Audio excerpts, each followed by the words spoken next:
Alright everybody, welcome back to Play Pause Talk, and this is the first episode I'm going to do of something I'm going to call After the Pause, where I go over some of the big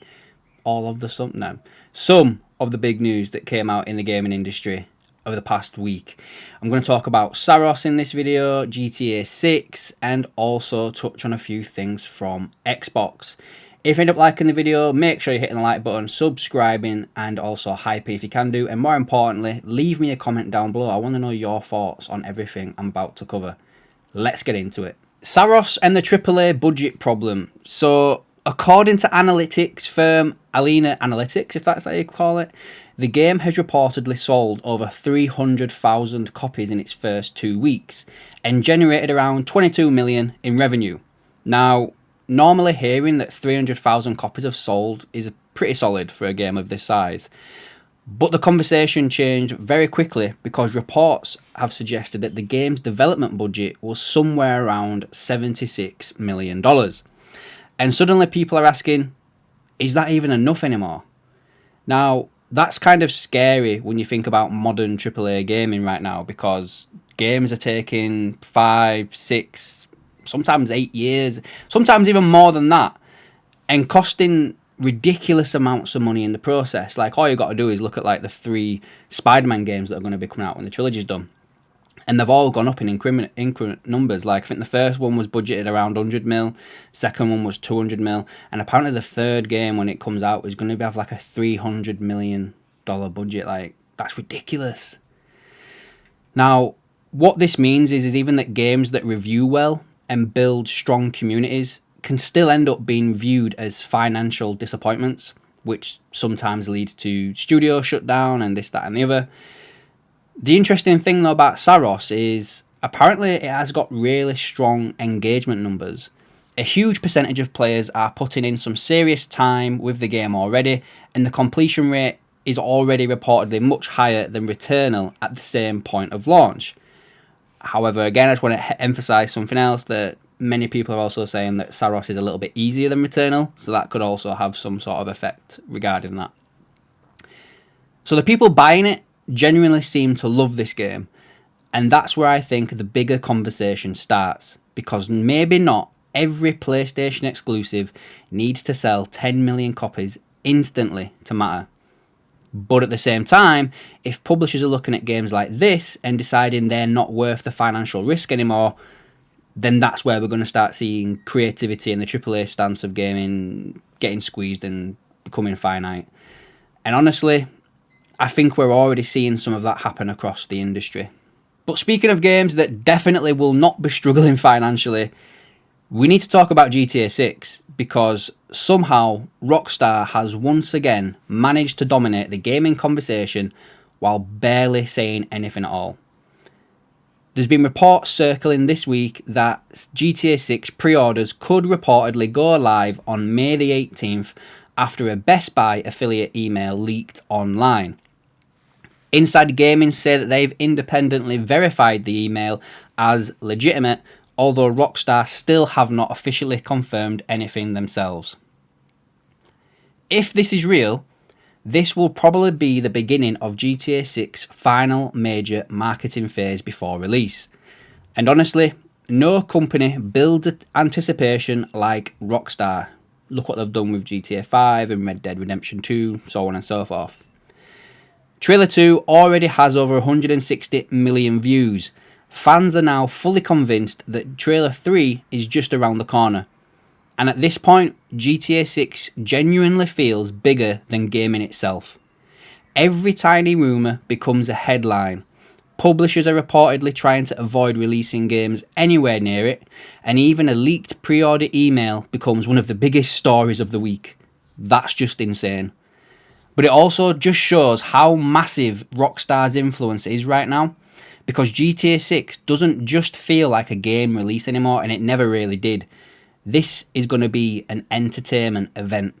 And honestly, the pressure on Rockstar to actually deliver now must be unbelievable. The expectations for this game are genuinely on another level when, again, talking about budgets again, the reported budget for GTA 6 is around $3 billion, which, again, We know that's probably going to make its money back within the first week or so, but still, there's a lot of pressure behind this game. Meanwhile, over on the Xbox side of things, this week actually gave us a really interesting look at where Microsoft might be taking the brand next. And honestly, I feel like Xbox is starting to slightly feel like Xbox all over again. This week, Xbox revealed the new insider updates, including a redesigned startup animation, a new tiered gamer score badges, and improved game library filters.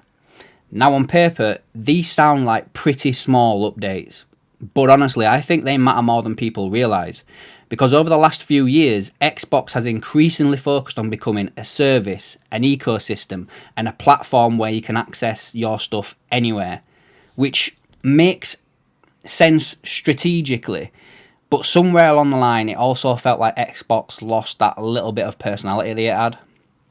Now though, it feels like Microsoft is leaning back into the emotional side of the brand again. The green startup visuals, the focus on gamer score identity, and the nostalgia of Xbox. It reminds me a little bit of the old Xbox 360 era, where the platform had a real distinct personality to it. And I know some people will look at this and say, it's only a startup animation. But honestly, this stuff matters. Gaming brands are emotional for people. People remember the startup sounds, the dashboards, the achievement systems, and the platform identity. And that becomes part of gaming culture. And for the first time in a while, this feels like Xbox is trying to reconnect with the long-time players again, instead of just selling them another service. And at the exact same time as well, new leaks this week also suggest that Xbox is continuing to move forwards with a very different future. So alongside the dashboard updates, reports also surfaced this week showing two leaked Xbox controllers. One of them appears to be the Elite Series 3, which honestly is not surprising at all. But the really interesting one is the rumoured Xbox Cloud controller. The leaked design looks smaller, more portable, and supposedly includes Wi-Fi connectivity aimed at cloud gaming. And honestly, I think this tells us a lot about where Microsoft's long-term strategy will be. Because Xbox increasingly doesn't seem focused on getting people to buy a console anymore. Instead, it feels like the goal is get players into the Xbox ecosystem however possible. Console, PC, handheld, TV, tablet, cloud streaming. The hardware itself now feels built around that philosophy. And while cloud gaming still has obvious issues, it definitely feels more realistic now than it did a few years ago. Especially handheld gaming exploding, better internet infrastructure, and subscription ecosystems becoming completely normalised. Xbox really does feel committed to building a future where the ecosystem matters more than the hardware box itself. And honestly, whether that excites people or worries them probably depends on what they want to be the next Xbox going forward. However, they have also got rid of the "this is an Xbox" marketing, but I don't know. I am a little bit confused with the whole thing. You know, maybe that cloud controller's just a little bit of an old afterthought or something daft like that. But we'll see what happens in the future. Now, when you connect all of these stories together, it feels like the gaming industry is entering another transitional period. PlayStation is trying to balance creativity with gigantic AAA expectations. Rockstar is operating on a level almost no other company or developer can actually get close to. And Xbox is continuing to reshape what platform actually means going forward. There's a lot of change right now beneath the surface of the industry, and that's exactly why I wanted this segment to exist of After the Pause. Not just to read you the headlines, but to actually sit down once a week and unpack where gaming feels like it's heading next. Now, let me know your thoughts down below in the comments on everything we've just covered here. Are you worried about AAA gaming and the budgets and everything like that, and the lack of creativity that could potentially lead to? What are your thoughts on Xbox? Are we going to see them go back to exclusives and more of a console first company, or are they still going to link into the wider gaming audience? Let me know down below in the comments. Hit pause, but stay tuned.